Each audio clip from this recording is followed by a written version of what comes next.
so much? It was called the Book of Form and Emptiness. No, I'm sorry. Your last comment that you said that you would Oh, about literary arts in Portland. Yeah. Yes. The delve seminars that they run. Oh. They do a deep delve on either an author or some various works. Oh. Yeah. So Interesting. we're all set with YouTube now. Are we all set? Okay, Yep. so it is February 8th, I think, and it is 5:33, and this is the monthly meeting of the Salem Public Library Advisory Board. And we do have a quorum. So let's see. If there aren't any objections, I'd like to add summer internships to discussion items. And I'm wondering if that would be okay with you all. Okay, all right. So first, any corrections to the minutes? Does anyone have? I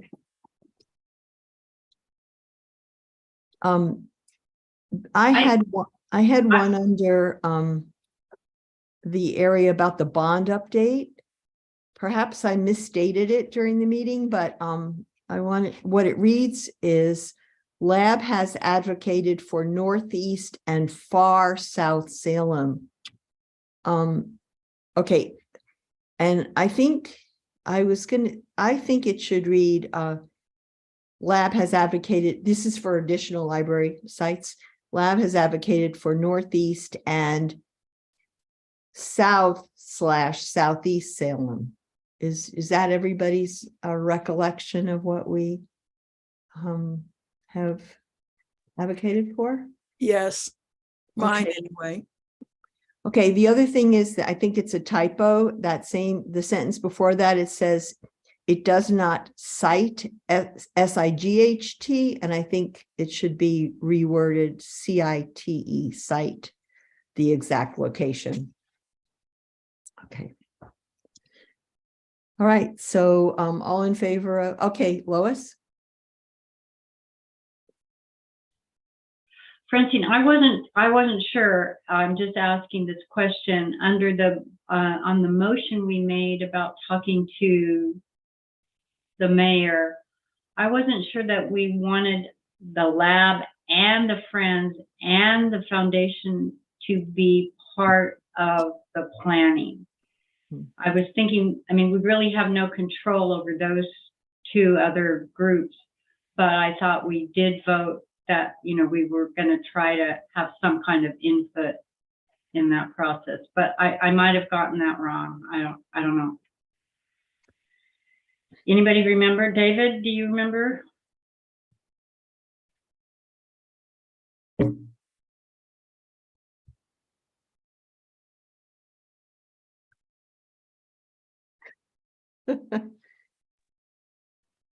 Well, I guess we can just let it stand as it is. And I think we could perhaps we could withhold our approval of the minutes and have an opportunity to review the tape and then defer the approval of these minutes to the March meeting. Is that an appropriate? Because that's an important, I think that's a really important distinction. And so that would be my recommendation. Anybody can all in favor of that? Can we have a show of thumbs? I'm sorry, Francine, what we can also do is just strike that from the minutes and then vote on it tonight if there's some confusion on it. Okay. Just so we can move this forward. All right, like that. Okay, is that agreeable? Okay. So we'll end that sentence with, would you read how it will read then, Lois, please?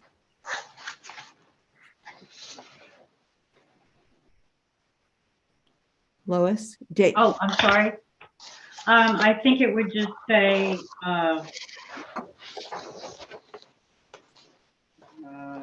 Have Hang on, Lois, I strike- need to interrupt you.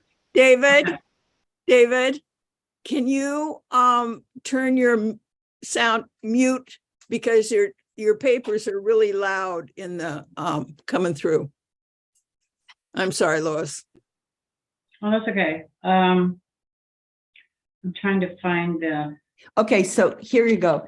David made a motion for lab to ask the mayor and city council to have lab representation. So yes, strike the words Friends and Library Foundation. Okay, yeah. all right, all in favor of that? Opposed? Okay, the minutes are, anybody else have any corrections or clarifications to the minutes? No? Okay, the next item would be public comment. Do you know, Kim, do you know if we received any public comment? There is no public comment. Okay, information items, how about tab?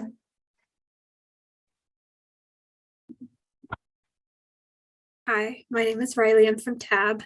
I'm also here with Katie. And so I'm Riley. I use she, her pronouns. I'm a senior this year in high school. Up first, we received the thumbs up on funds and a few other key components, and we'll be restarting the work on the seed library pilot program. Our goal is to start small with rehoming unused and commercially packaged seeds donated by community members. We're also talking with the Master Gardeners about partnering on a couple of informal informational programs, particularly one aimed at the very, very basics of getting started with planting seeds for food. We're also working on These Amazing Books, which is a recommendation list that we do yearly. We have our topics and a very long list of books. And at the moment, we're working on editing down that list and choosing which of those books we want to highlight for our peers. And then I'm Katie McManus. My pronouns are they, them, and I go to Summit Learning Charter as a senior, and we have some big event wins in January. We helped teach a lot of games at a board game extravaganza, and everyone left wishing they could stay longer and come back for another night of gaming together. And then TAB also has helped launch a new monthly fiber arts hangout for teens. It is called Crochet and Slay, and it's a simple idea of combining people working on their own works in progress with meandering conversation and a time to bond. And some of our members also helped get new fiber artists started.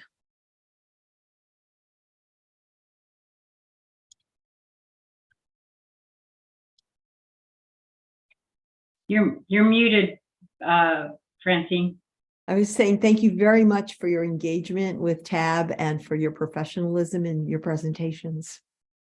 Very much so. Okay, so the chair's report. So I was unable to attend the city council meeting that I had hoped to attend because I had to go to Denver for my family. And I did submit a letter, which you have received, to the city recorder for inclusion in the record, and specifically also a copy to the mayor and Council Stapleton, and copied in Kim Carroll on it. And I subsequently contacted Julie Wernicke, who is the transportation planning manager, regarding our concern. She presented at city council. She answered questions from the mayor and the council regarding the transportation plan update and Vision Zero. So I sent her an email and advised her of our concern regarding the lack of regarding pedestrian safety to both the library and City Hall, and City Hall employees and visitors. And she has actually agreed to bring, and I copied in the letter in my email to her, and she's agreed to bring the issue up again, she said, with the transit district staff with whom she meets regularly. So that's how we've, I think, closure on that. Also, there's a reorganization within city management. Up until this reorganization, the lab was under a department called Community Development, and it has been moved into a community services. And you received something that looked like this in your materials. And it shows that we are under a deputy city manager whom the position applications for that closed on Friday. So we'll have an opportunity to connect with that person the same way we had Norm Wright come and speak with us as the prior structure that the lab was under. But as yet, I don't think we know who that person is, and just informing you that of this change. Another change is that the council has decided to have boards and commissions present to them during their meetings during the year. And the last council meeting, the Salem Parks and Recreation Advisory Board made a very detailed and very interesting presentation to them. And there were some learnings I felt from that we might consider taking forward that I wanted to share with you for your thoughts. One is that they have established a counselor liaison to they call it SPRAB, we're lab and they're SPRAB. And that is actually Counselor Verney, how am I going to say that? Verney, who actually was on SPRAB for some time before she was a counselor. So, and they also ask all their members of their advisory board to get involved with one volunteer activity of their parks and recreations during the year. And actually that led me to decide to volunteer in the discovery room once a week on a Sunday. So, so maybe you can find opportunities for that on the public library website. And the other thing is that I thought with our interest in citing the other library services, this was something that they brought up, that every person on their advisory board is expected to go to one neighborhood association meeting during the year and let them know about activities of Salem Parks and Recreation. And so I'm just throwing out some of these ideas that I felt had a relevance to us and to share with you so that you could ruminate on them and see if there's any opportunities that you want to take advantage of in that direction. So I think that pretty much covers things. Does anyone have any questions of me? Yeah, Denise. I just want to say, I appreciate your enthusiasm and what you're doing. Those are great ideas, Francine. Thank you. Oh, thank you. All right, Dave.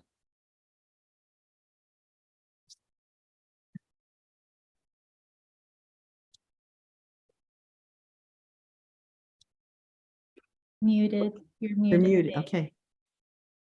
I had a great speech already. Okay, so I'll go back to my question. So did you have your conversation with the transit manager? Did she give you a timeline in terms of when she'd get back to you? No, she just said that she would take it up with them. Yeah, and she meets with them frequently. And I thanked her for her quick response and her, yeah. So, I mean, I think given that this is of interest to the Transit Advisory Board, maybe we can circle back with her in March. Okay, And just, okay. She's the transportation manager under Public Works. yeah, yeah. Okay. No, I mean, I don't know if that would be appropriate or not, or if we should give her more time. Let's see if she comes back with a follow-up, and then Okay. give it some time, and then maybe the question could be asked again about how that went. Okay. Would people think that would be a good suggestion of how to proceed? That's what I feel comfortable with, at least. Yeah, Lois? Did she give any kind of information about how this came about, how they decided to pull the bus stops from the library The pull parking throughs? lot? No, but somebody from the staff person in the city in the mayor's office said that it actually occurred before the renovation, and that the I don't think, well, I don't want to, you know, I guess the city didn't support that decision, but is the feeling I got from what she said.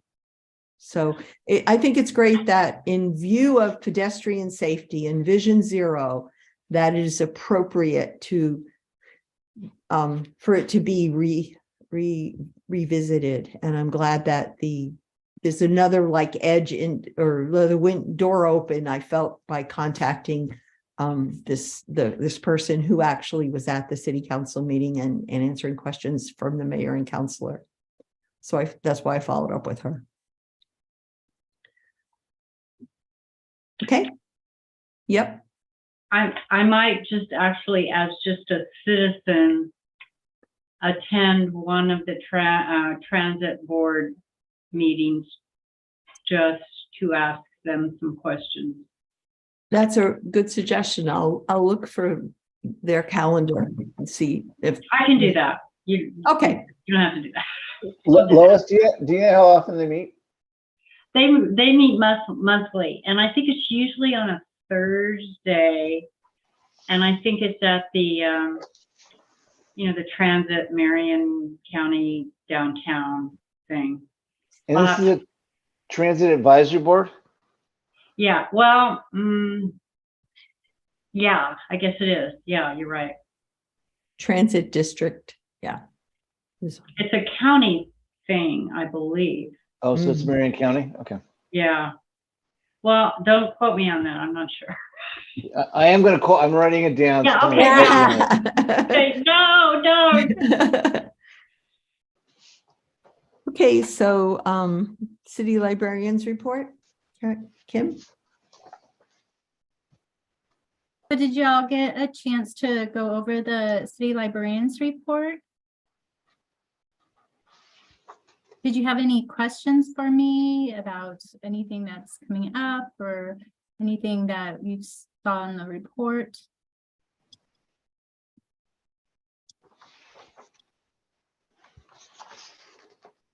Oh, I just wondered with the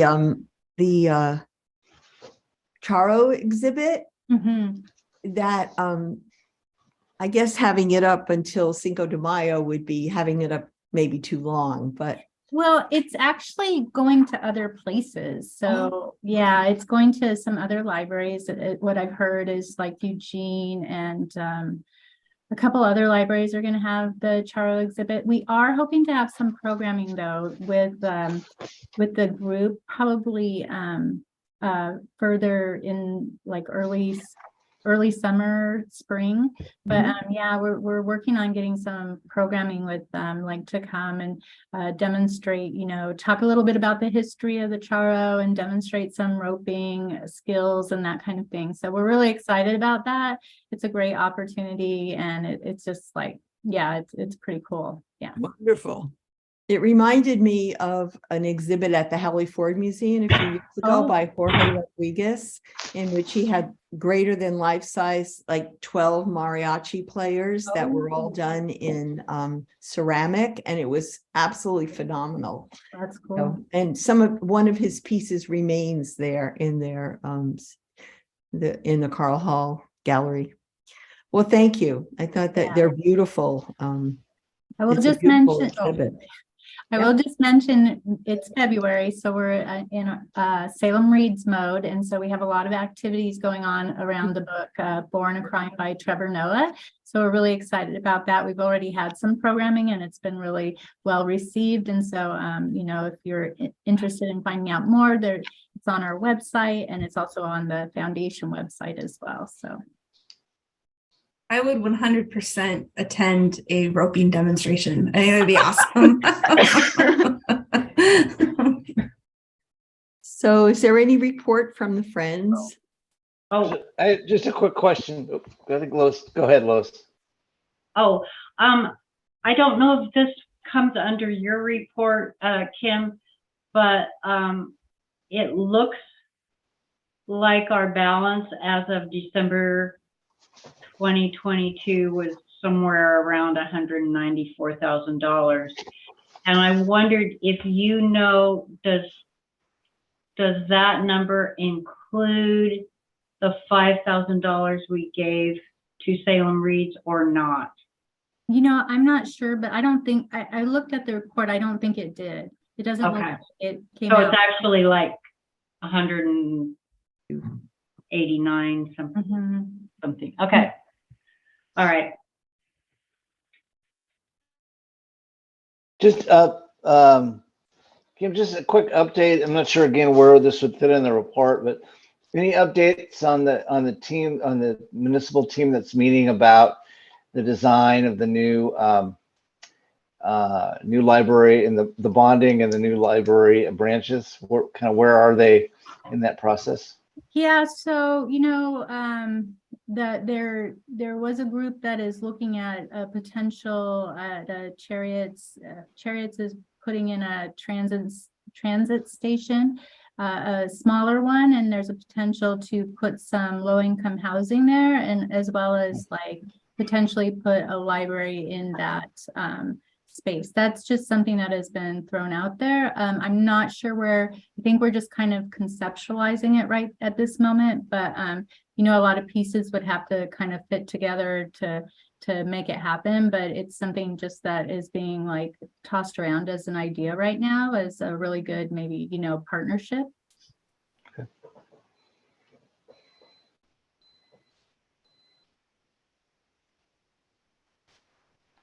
Any other questions for Kim? Okay, any report from the Friends that's been logged? No? How about the foundation? I just echo what Kim said with regard to Salem Reeds. There are a lot of activities going on, and the art hall has an exhibit of local artists and showing their representation of the book Born a Crime, their interpretation and representation. So it's worth a visit. You're muted. So just, should we move on to discussion items? Any questions for Gretchen regarding the foundation, first of all? Okay, so we have a guest from the Willamette Heritage Center, Kylie. And thank you very much for joining us this evening, Kylie. And thank you.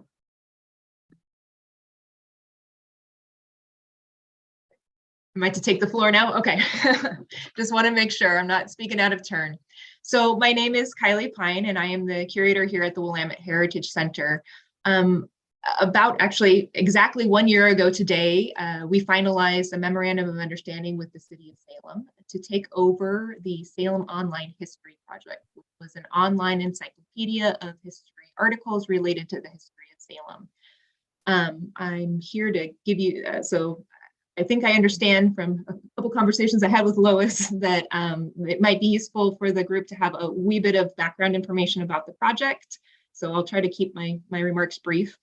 The memorandum of understanding as signed was for a 3-year transfer project. So we worked with the Library Advisory Board to secure partial funding for this project, and we've also secured the other half of the funding through an anonymous donor through the Oregon Community Foundation. And those funds are going towards helping cover my costs as a staff person, but also the hiring of an intern to help us with the project, and technical support for upgrading our website to be able to take on the capacity needed to take care of the new materials that are coming in. So under the memorandum of understanding, we have a reporting requirement here with the library advisory board, which consists of every 6 months, we provide a written report or a verbal report should so be required. So I submitted that to Francine yesterday. There have been 2 other reports passed there, and then we have a yearly fund financial reporting to the city of Salem, which we also copy the library advisory board on as well. So where are we at in terms of the project?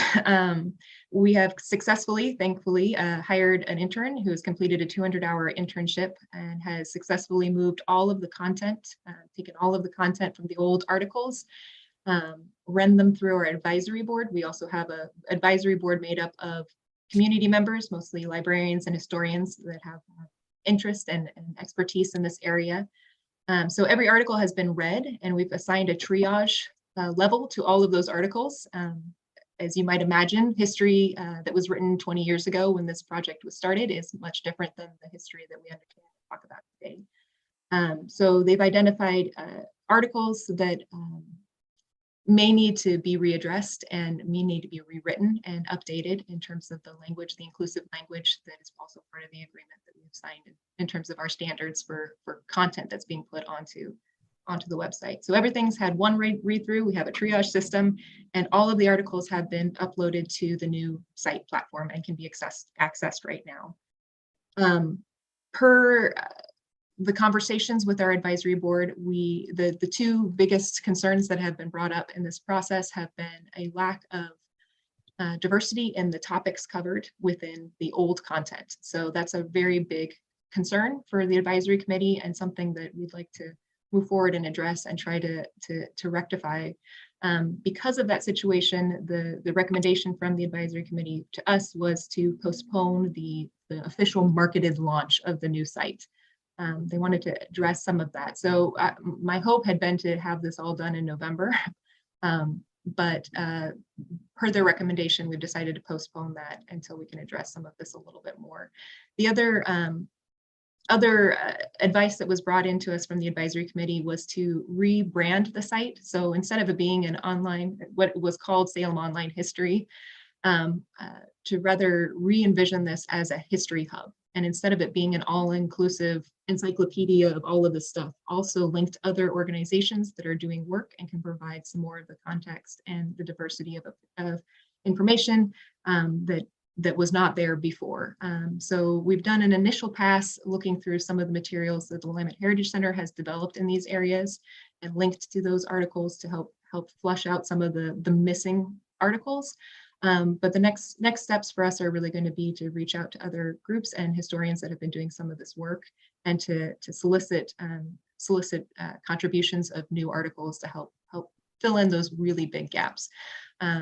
I'm glad to say that our intern Kira did an amazing job, actually went out and did some oral history and has provided us two new articles looking at the history of Salem's Pride celebrations and the history of the Confluence LGBT chorus that meets here in Salem. So those are the types of things that we'll be moving forwards and doing to help re-envision the history. What else did I miss on that? So I think that's the major things. What you need to know is that everything is available and has been transferred and can be searched through the center website. And we'll continue to make those updates and rebranding and changes as requested by the advisory committee. I'm hopeful that within the next quarter, we'll be able to re-look at that marketing campaign to relaunch it, although there's no inability for people to access the content as it is right now. Any questions, concerns? Yeah. I've got one. So I may have heard it wrong. It happens all the time. You said you're rewriting articles so that they have more inclusive language.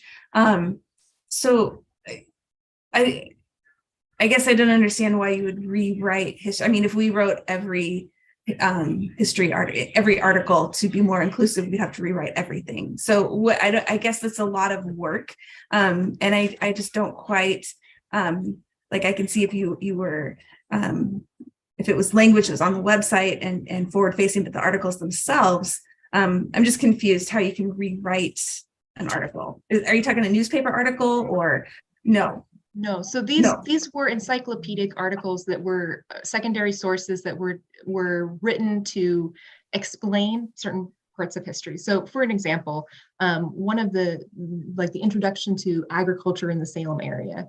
And it started out with settlers that were here in the Oregon Trail. And we now know and recognize more that there were indigenous practices that were being used in an agricultural sense that were not included in that original article. So that's the type of thing that we're looking at. So it's not, no, we can't rewrite history, but these were already secondary sources that had language that just didn't quite fit with our standards that have been looked at in terms of people first language and other types of things. So those are the types of changes that we're looking at doing, and that's part of the triage system too. Was okay, what's egregious?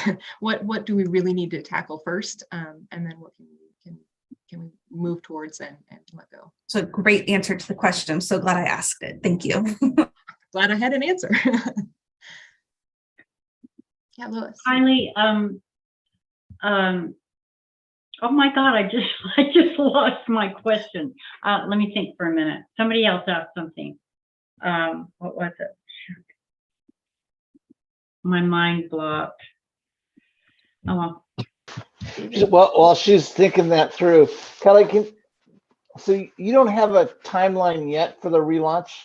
Do you have a kind of a rough idea when you're looking at? Well, my original timeline was January, but some of the requests made by the board, I have just not been able to get to within that timeline. One of the other concerns that they had brought up was a visual effect. They wanted the site to look a little bit different than it does and have a more branded aspect so that you're real clear that you weren't on the Willamette Heritage Center's site, although you are because we're hosting it, but that it was really clear that visually this was the Salem History Hub. And in order to do that, that took a lot of graphic design and it took a lot more time than I thought it was going to take. So I don't have a real good timeline for you because I think I'm going to need to take it back a couple times to the board to deal with some of these concerns and questions for them. And I didn't guess right the first time, so I'm really hesitant to give you another firm timeline. I can tell you by the end of the year, for sure, it will be up and launched and all of that. I'm just not feeling really confident on my estimations on how much feedback I'm going to get from the rest of the group. Does that help a little bit?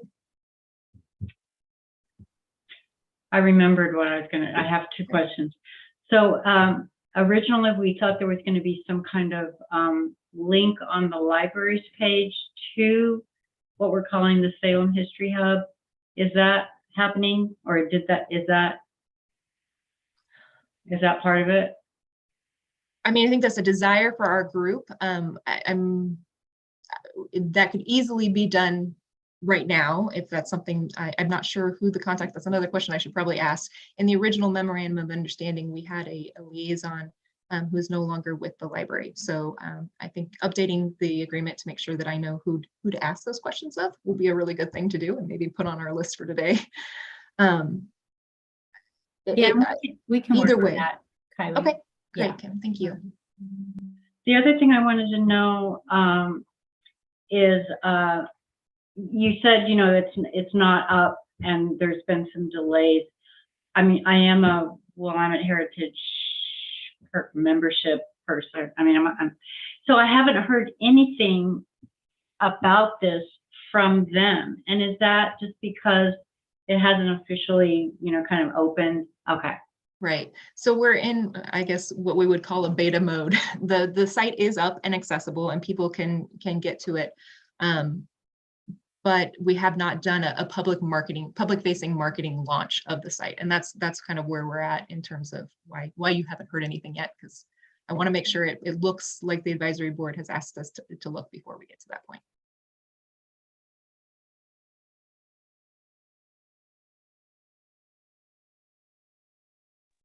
Thank you very much. Any other questions or issues that people want to bring up? No, we'll be looking forward to it. Thank you very much, Kylie, for, yep, David?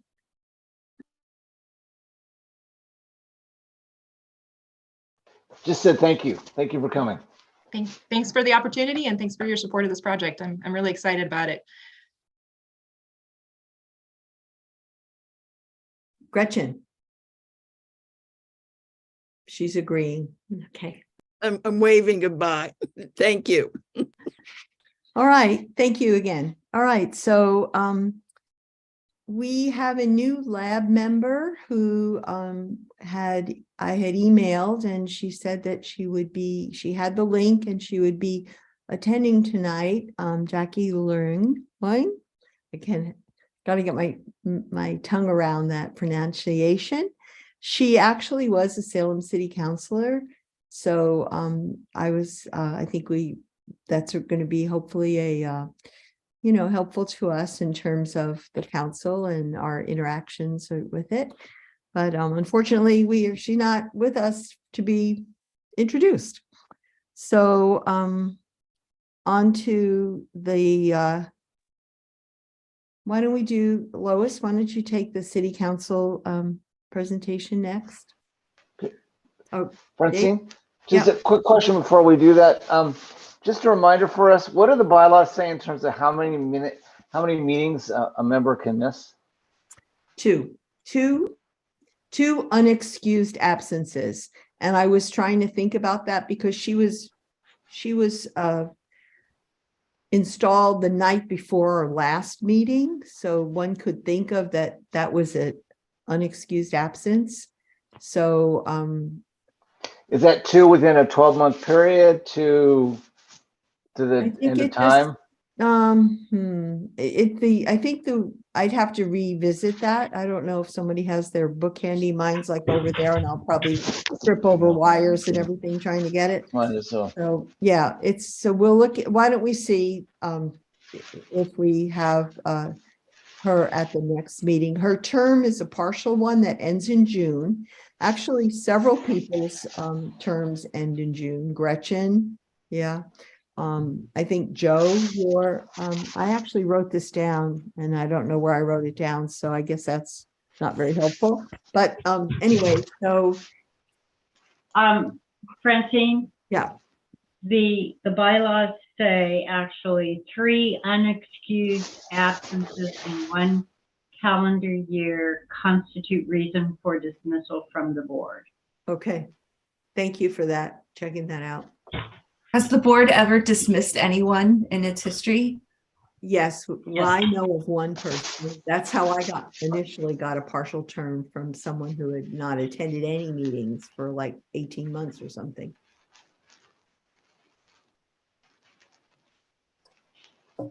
Okay, so any other comments about that? No? Okay, so city council presentation. Francine already mentioned this briefly in her president or chair's report. I listened to the city council when the Salem Parks and Recreation Advisory Board gave a presentation, and it was stellar. It was really well done, and they had a PowerPoint, and I thought was very educational for the city council to know what they were doing and what kinds of things they worked on. And as Francine said, there's some kind of a new, it's not law, it's a new something that boards will be able to do this, and not, I think in the past they could only comment about agenda items and that are relevant, that were relevant to their board, but this gives them an opportunity to educate the board. So I'm just thinking it's something we might want to think about, and in the future, the Salem Parks and Recreation Advisory Board, they presented as a board, not as like the city group, that their board had goals and a mission and certain projects that they were working on. And I thought that was very impressive. I mean, we don't really have that kind of thing, but I think it's something to think about. That's all yeah. Just a quick question, Lois. How did they do it as part of public comment session or section of the agenda, or they had a special time set aside? And how much time do they have? Oh, I don't know for sure. I want to say like maybe 5 minutes. But it was not public comment. It was on the agenda, and you know, and then they had a time for questions and answers. So I think it was like 5 minutes, and then there were questions. So was it a situation where they introduced themselves and then talked about kind of what as you said, their strategic plan and kind of what they do in the community, kind of a introduction to the assembly, sort of, or city council? It was about their board and what kinds of goals they have for their board, and then of course, on a broader scale, what they want the Parks and Rec to look like in the city. So it's kind of far-reaching, you know. And I don't know what their staff situation is. I really do not know whether the person who gave the presentation was a city staff person or whether it was the chair of the board. So I was unclear about that. I don't know. Do you know, Kim? It was the chair. It was the chair. Spratt. Okay. Yeah. Mhm. Well, I think it's a great idea. I mean, I think it's you know, it gives us a reason to kind of introduce ourselves to the city council and let them know who we are as individuals and what we do. Plus, we give away money, so that I think the city would be happy to hear about as well. Yeah. They didn't all present. I mean, there was just one person, but I think in the PowerPoint, it probably listed the members of their board. Do you know how much in advance we would need to set that up? I don't know. Do you know, Kim? Kim? I'm not sure, but I could ask about it. Yeah, that I definitely would. I think that'd be good for us. I think we might need to do a little bit of internal work, like, you know, what are our goals? What is our mission? I mean, our goals as a board. You know, we know we have the strategic plan for the library. So, you know, what do we want to do as a board? What are our goals? How do we want to, you know, we now have a more understanding of maybe how we spend our money and that kind of thing. But I think that would be good for us to talk about. Well, and I would just add that the city that I came from, their city council had lots of boards and commissions, and they would go through probably, I think, about every 5 to 7 years, all the boards and commissions, and they'd have to kind of justify themselves because they had a sunset provision. So they'd have to say, how many times did they meet? Kind of what were, as you said, what were their goals and objectives annually? Did they meet those? And it was not a big ask, but it still, I think, forced a lot of boards and commissions to kind of look into themselves and what they do. And I think that would be a benefit to us as well.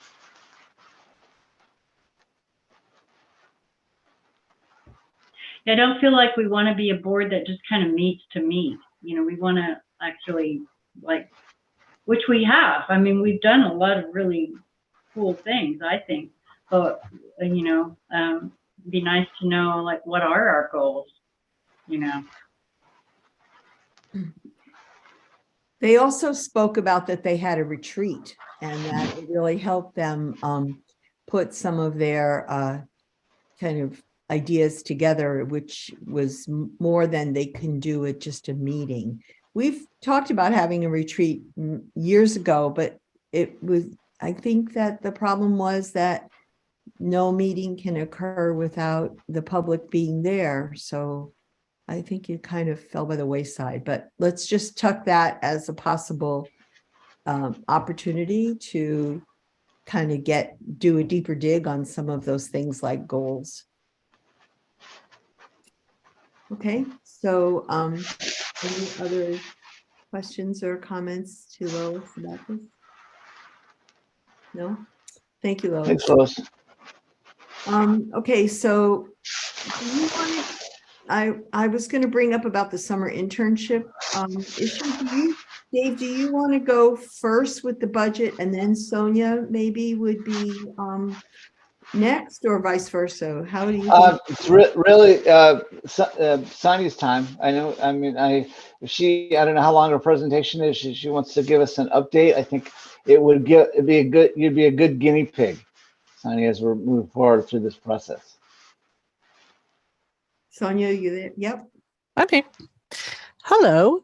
So, you're on mute. I am. Yep, I clicked it, but it didn't pay attention to me.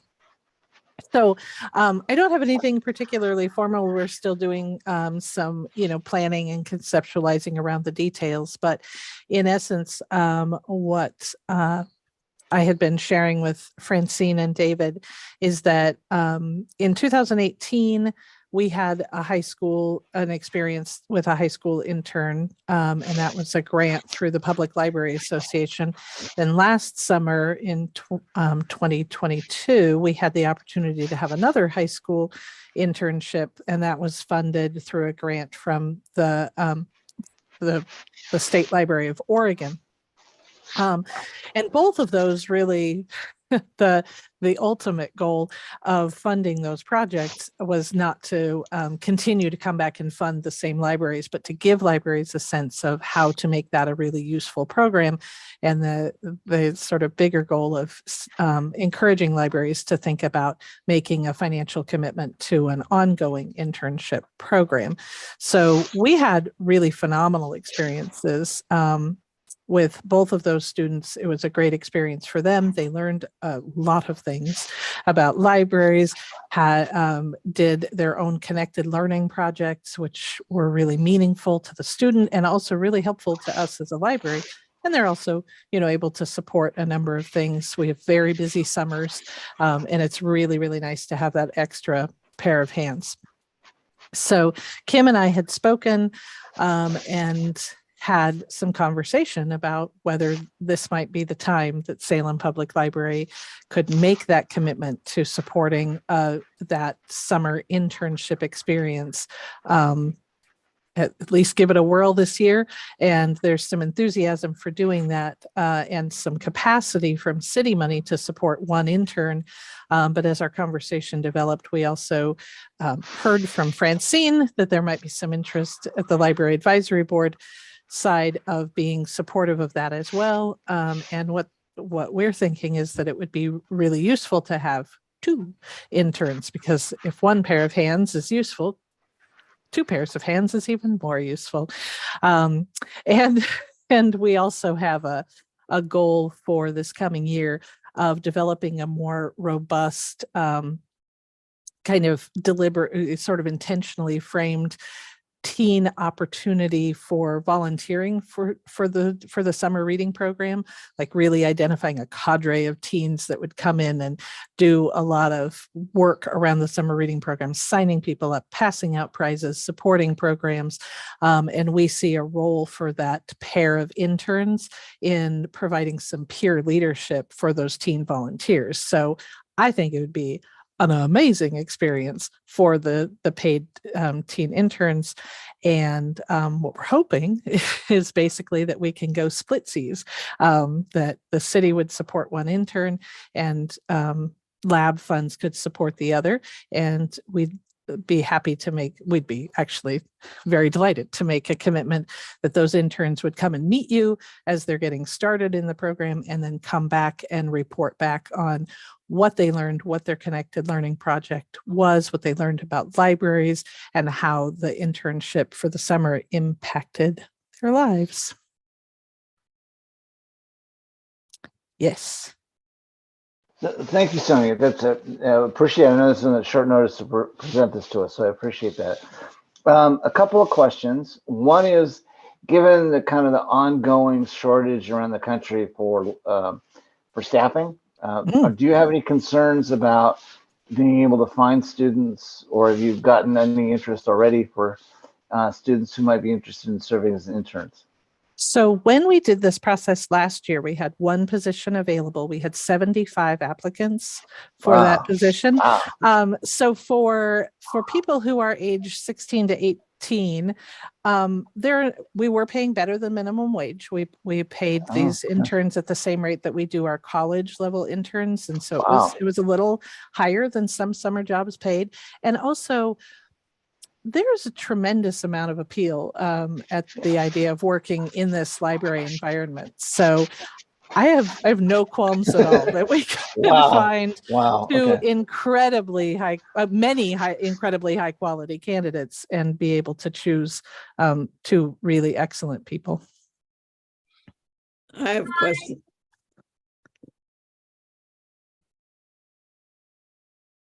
Mel's hand was up first. Mel? Oh, okay.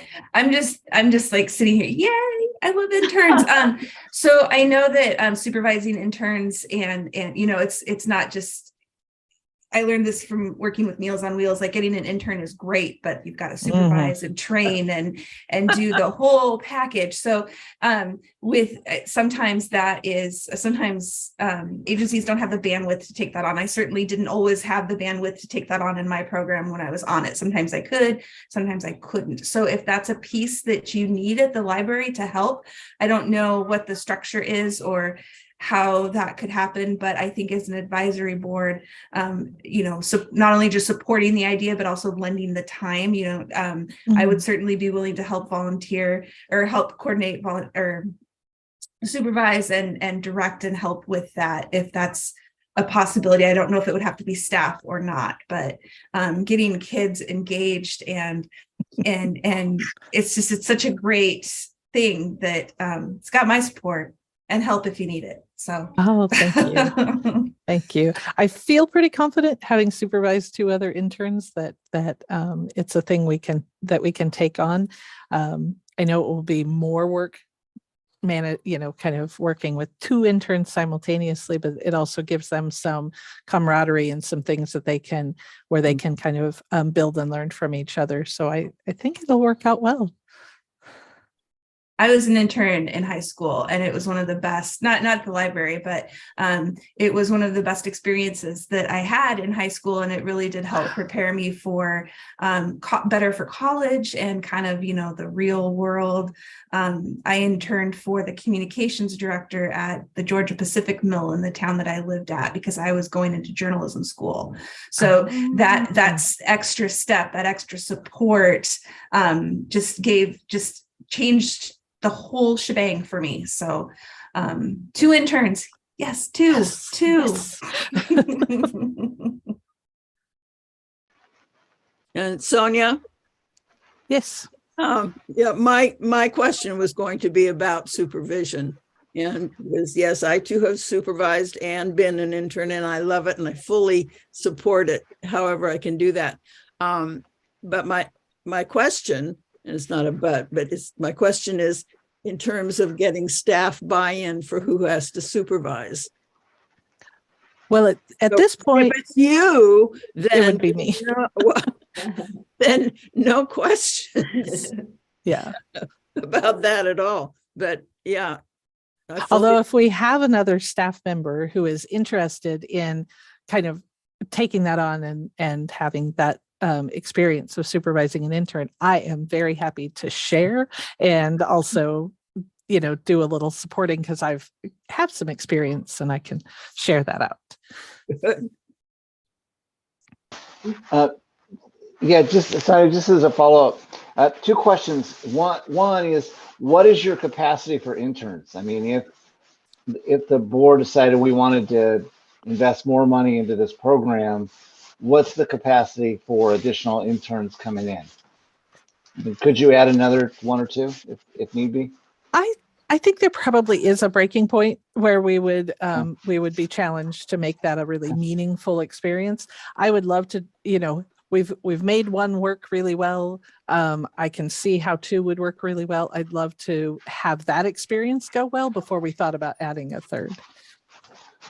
And then my second question is, since Mel volunteered, I'm wondering if there would be an opportunity if a board member, Mel or someone else, wanted to sit in some of the interviews. If they just not necessarily vote, but maybe listen in. I don't know if city guidelines would allow for that, but might be a good experience for us just to kind of see the quality of students that are coming in. Yeah, I think that's a question I'd love to ask HR. Yeah, I would sit in. That would work. Yeah.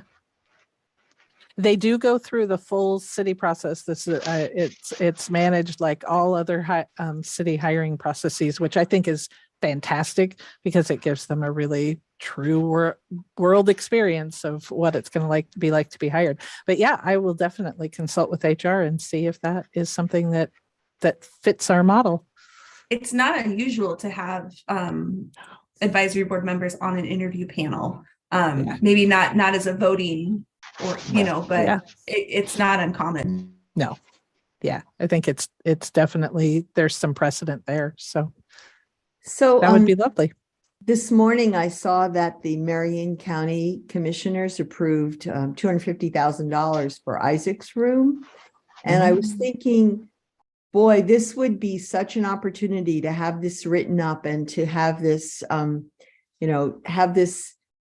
have the public see this through an article in like in the Salem Reporter or in others, what other things that other people might think of, because it really shows the commitment for development of youth. And that was definitely applauded in the article about the Isaac's room.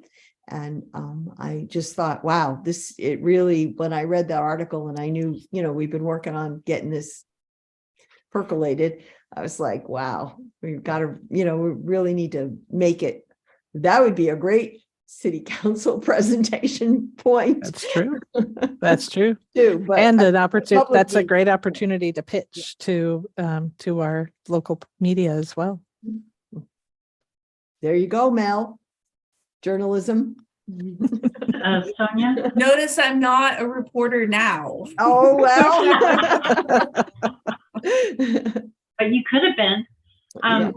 Sonia, so with the new Salem Public Library strategic plan, I know that there's a diversity, equity, and inclusion piece, and I would hope that that's the lens we would use also in hiring. Definitely. Is that a good assumption? Yes. Okay. Yeah, that was the underpinning of both of the internship projects that we did before with the Public Library Association and with the State Library of Oregon. And so we have a structure that really looks at looking first for at diversity as a major component. We want those interns to represent diversity in our community in some way.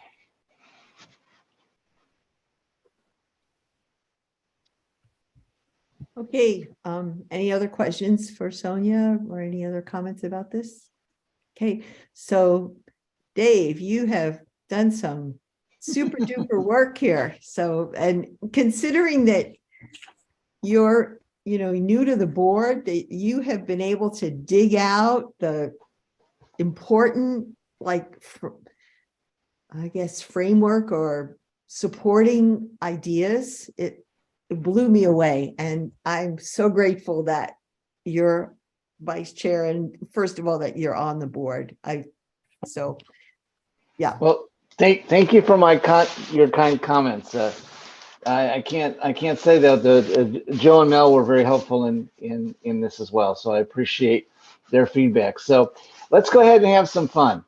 The form I sent you really is kind of broken down into kind of 3 sections. The first part is, and I want to thank Lois for kind of helping pull some of this information together.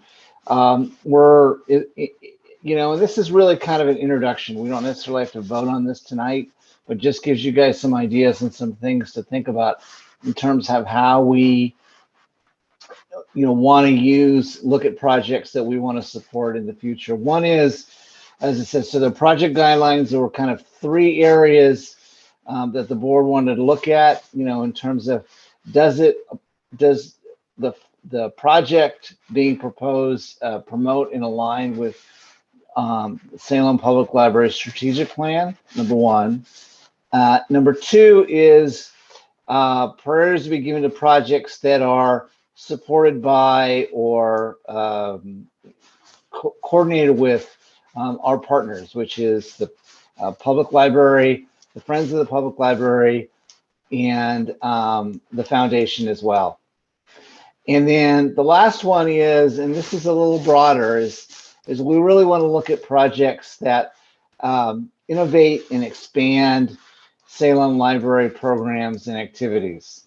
And, that's a broad definition, but I think that, in the example that we just had, and I'm glad that Sonia went first as the guinea pig, I think, in terms of the activities of an intern and their outreach to the community and promotion of library activities, obviously as part of the strategic plan of the Salem Public Library. It's an important part of and something that's being promoted by library staff, and it really is innovative, and it will give us an opportunity to kind of expand library activities across the city. So good example of kind of how that would kind of fit. Are there any questions? David, Yes. on this first part, are we going to add the foundation because that is actually not okay? All right. That was an error on my part. That should be the foundation. Yeah. Okay. I'll add them in there. That's mine. Thank you for that. I will make sure that's added in there. That foundation is a partner in this. Okay. Then the second part, again, thank you, Lois. Just for some of us newer members, gave us some ideas about some of the projects that have been funded in the past. We heard from the Heritage Center today. We have funded projects with the Teen Advisory Board, did some adult programming, and then we did the big informational campaign to help the city with some of the bonds. So just kind of gives us a perspective of the work that can be potentially done. The last piece on this is really kind of what I envisioned was just a simple form for folks to fill out. And in putting this together, kind of the thing that I think we all thought about, Joe, Mel, and myself, is even though this is money that's been donated to the library, the funds are with the city of Salem. So there's a kind of a fiduciary responsibility to ensure that that's funding that falls within the guidelines of approved activities of the city of Salem. So just kind of keep that in consideration. So this form, it's kind of we want a kind of a project title, name and email address from the contact person, funding amount, and this funding amount's kind of based on what's been given in the past, but I would propose that any project over $1,000 would require a quarterly or annual report be submitted to us on how those funds are used. And anything over $5,000 would include a tax ID number or a copy of a 990. And that's just to ensure that, there is some fiduciary responsibility that we're able to track back, even if they fall through all the requirements that we asked for. I still think it's, just something that we were able to keep on file, with the city, that there is a legitimate organization behind it. We'd also want an anticipated start and completion date and a kind of a brief project description, really tied to the items that are listed above. Is it part of the strategic plan? Is it a friends project or other partners projects? And will it expand and innovate current Salem projects or activities? And then the final piece of this is that proposals will be reviewed at the monthly Salem LAB meetings. That our decision is final, but the LAB board may request additional information from the grantee about the project or activity. So I apologize to getting this to you guys late, but just something you guys can take a look at and kind of consider. Joe, Mel, did you have anything you wanted to add? I appreciate you including me in mentions, but I haven't participated yet. I missed the meeting. So thank you for get out of here. So thank you. I'm looking forward to it. And I'm sorry I missed the meeting. No worries. No worries. It happens. Hello. Joe, did you have anything to add? Yeah, the form looks great. And just to kind of give the board an idea of why this form is important, in my office, we work a lot with grants. And if for some reason in the future, say the library were to apply for something and they wanted a history of what else have we done, having these already done and on file for prior projects is gold. It's half the work right there already written for us. That's more than half, I would think.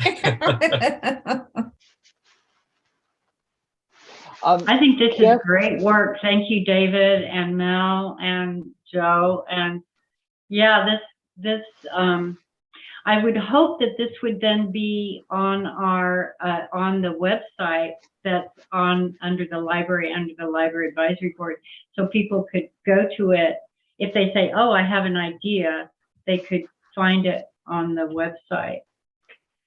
Thank you. Yes. Two questions to consider.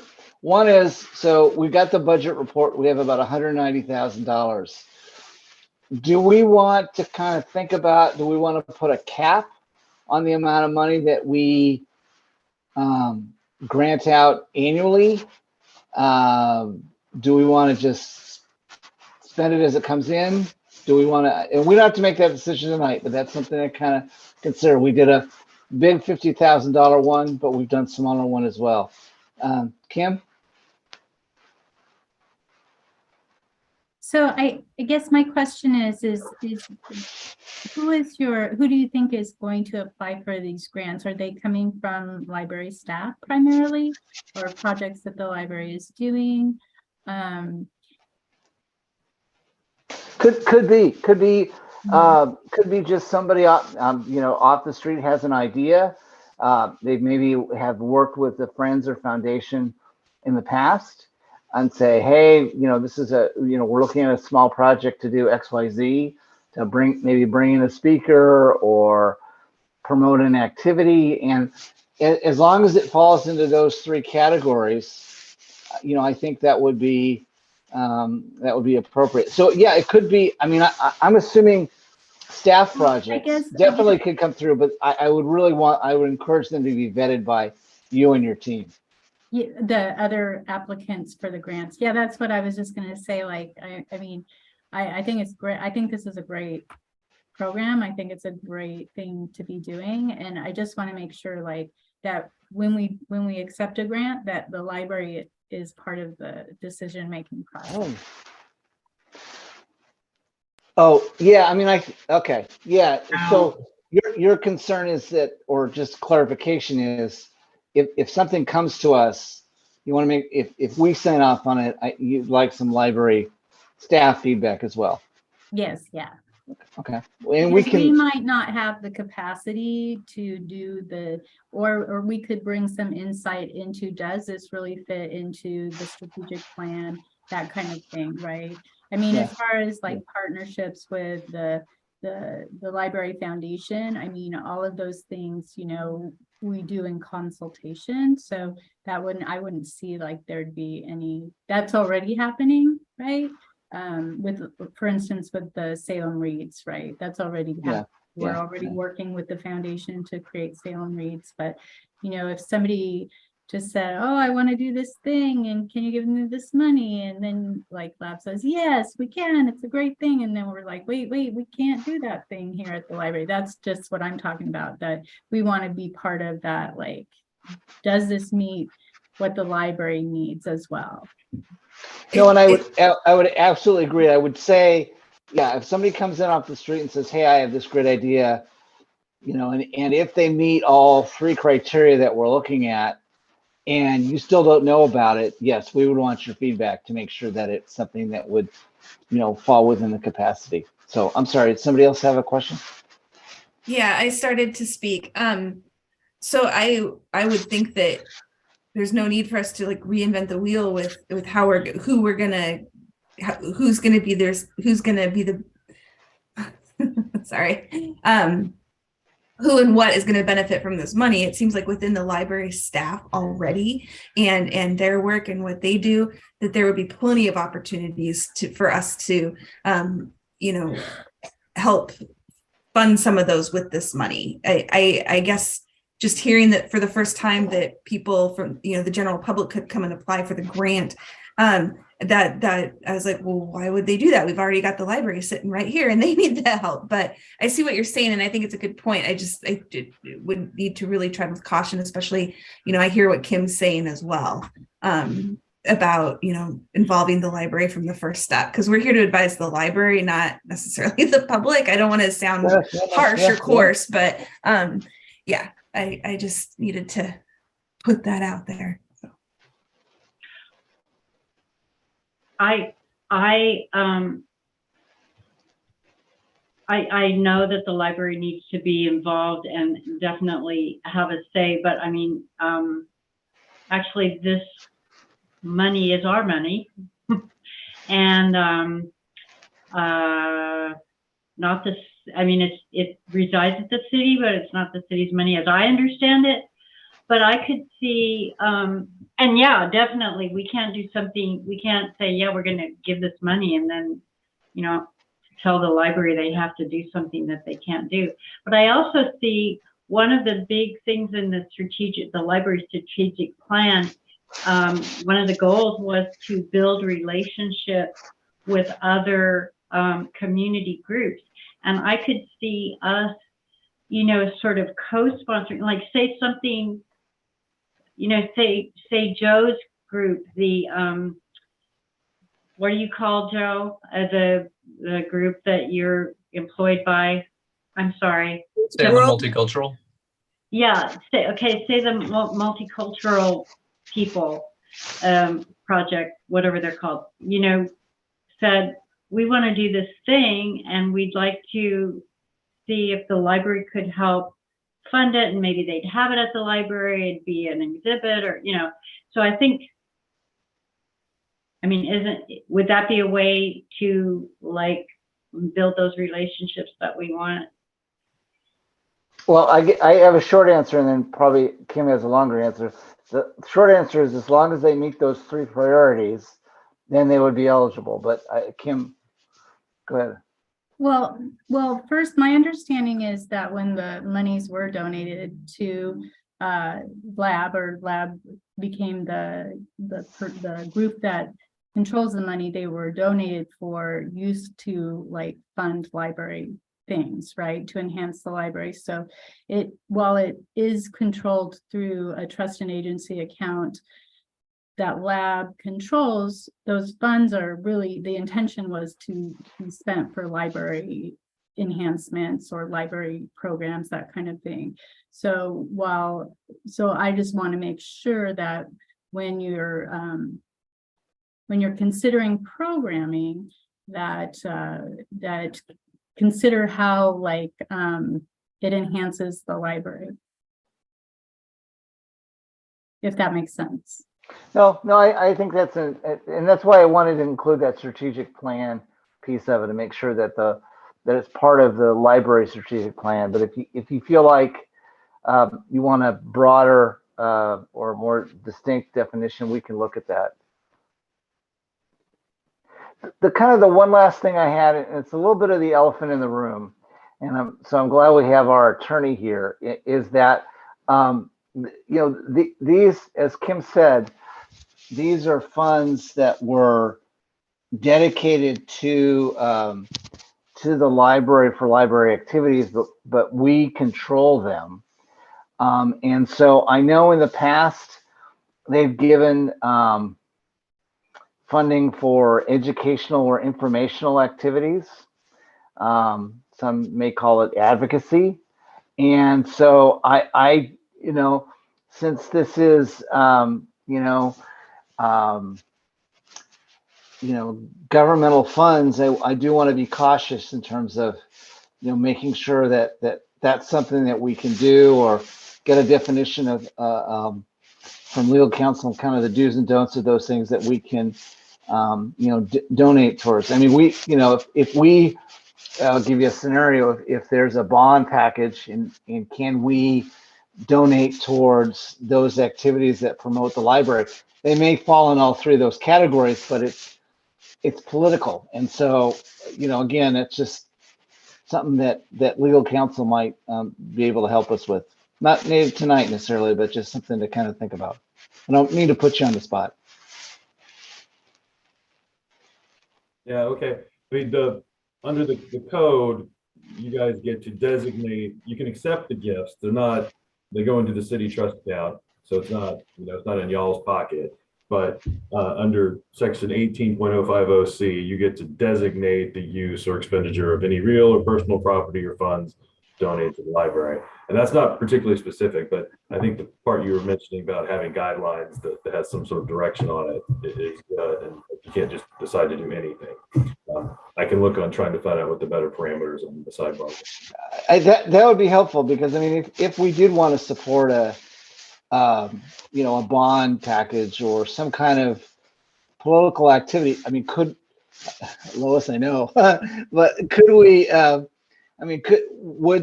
And I'm not saying we want to go down that road. I just want to make sure that we all understand what our parameters are. I could look into that, because I'm sure there are some, but I'm not sure I would be able to say exactly what the line is right now. So I'll look into that. Okay. But David, do you want Dave or David? What do you? It's David. It's David. David. Okay, David. So we gave $50,000 to the city this was before I was chair, for an informational campaign for the bond, and the city came to us asking for that money, and it was for information only.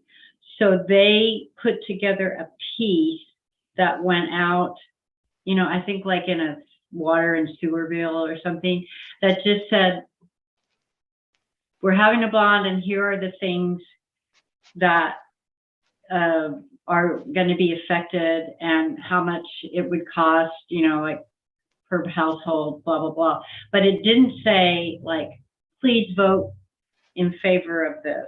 It was informational only.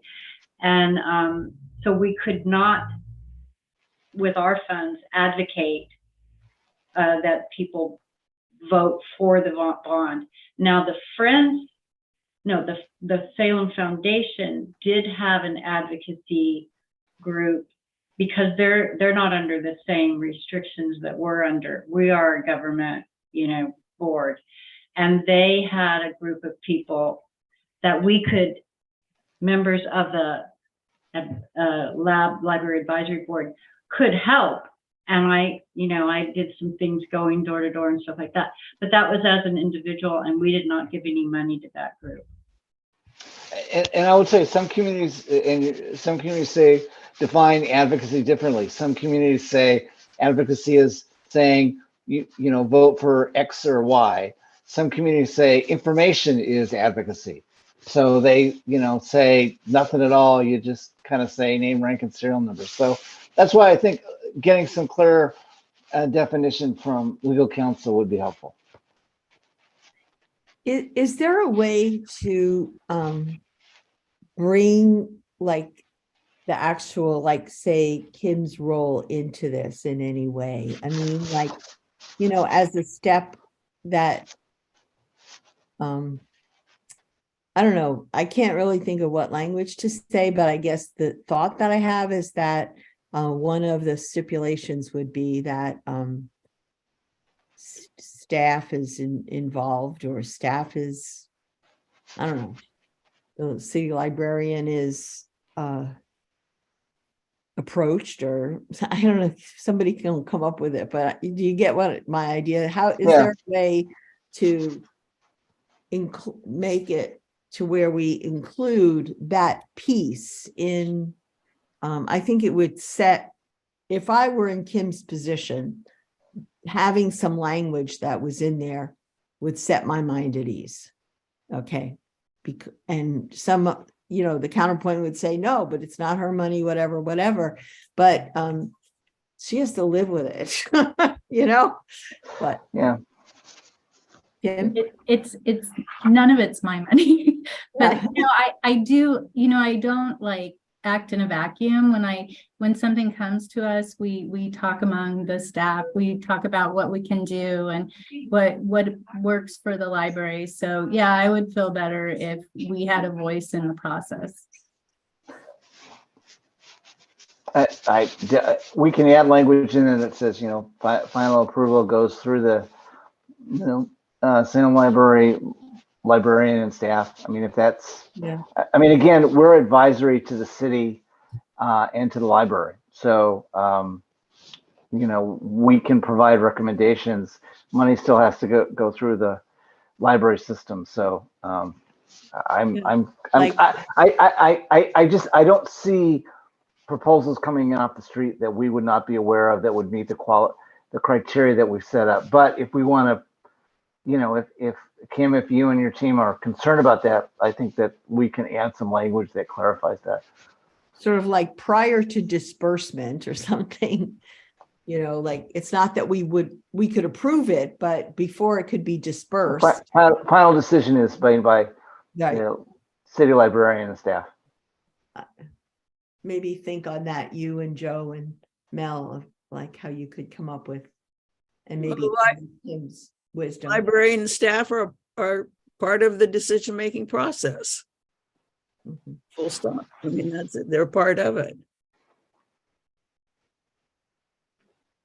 All right. Yeah.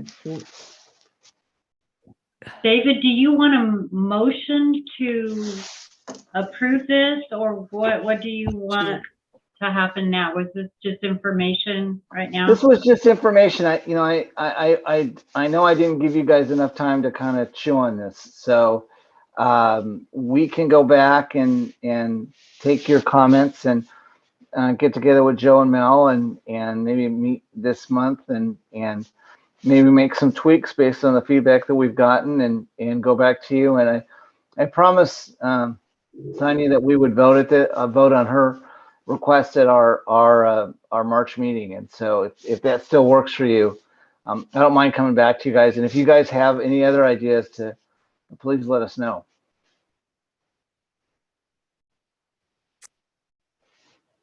Okay. Anything else before we adjourn? I do want to thank Mel and Joe and David for doing this work. I thought it was a good job. You're welcome. I'll take that credit. Thank you. Well, thanks to Kim, though, I guess Joe and Mel, we're not going to get our library bomber jackets with this money. So. Okay, so it is now 6:57 and the February 8th, 2023 Library Advisory Board meeting is adjourned, and we'll meet again on March 8th at 5:30 p.m. Joe and virtual. Mel, I'll send you an email about some time to get together. Okay. Bye, everybody. Have a good night. Thanks, everybody. Thanks, Kim, for